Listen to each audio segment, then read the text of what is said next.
జీవిత సత్యాలు. భార్యాభర్తల అనుబంధం గురించి కొన్ని అమృత వాక్యాలు మీకోసం.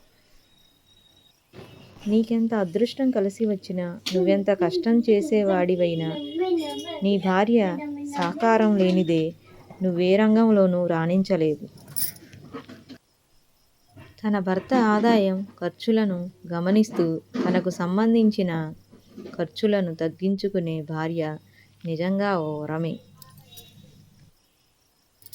అర్థం చేసుకునే భార్య దొరికితే అడుక్కు తినేవాడు కూడా హాయిగా జీవిస్తాడు. అహంకార్య భార్య దొరికితే అంబానీ అయినా సన్యాసంలో కలవాల్సిందే.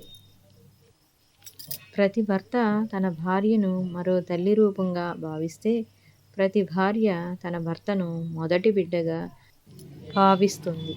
ఇదే మధురమైన బంధం, ఇప్పటికీ ఎప్పటికీ. భార్యకు సేవ చేయడం అంటే బానిసగా బ్రతుకుతున్నామని కాదు అర్థం, బంధాన్ని గౌరవిస్తున్నామని అర్థం. సంసారం అంటే కలిసి ఉండటమే కాదు, కష్టాలే వచ్చినా, కన్నీరే ఏరులై పారినా ఒకరిని ఒకరు అర్థం చేసుకొని కడవరకు తోడు నీడగా ఉండటం. భర్తకి భార్య బలం కావాలి, బలహీనత కాకూడదు. భార్యకి భర్త భరోసా కావాలి, భారం కాకూడదు. భార్యాభర్తల అనుబంధం అన్యోన్యం కావాలి, అయోమయం కాకూడదు. ఒకరిని ఒకరు అర్థం చేసుకుంటూ, ఒకరి కోసం ఒకరు బ్రతుకుతూ, నీ ఆనందమే నా ఆనందం అనుకుంటూ జీవితాంతం ప్రేమను పంచుకునే బంధమే భార్యాభర్తల బంధం.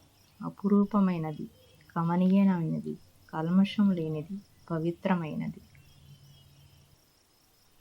భార్యాభర్తల ఆలోచనలు, ఆశయాలు, భావాలు వేరైనప్పటికీ అవసరం ఉన్నప్పుడు ఒకరికొకరు తోడు మద్దతు ఇవ్వాలి. అలా చేయకపోతే భార్యాభర్తల బంధానికి విలువ ఉండదు.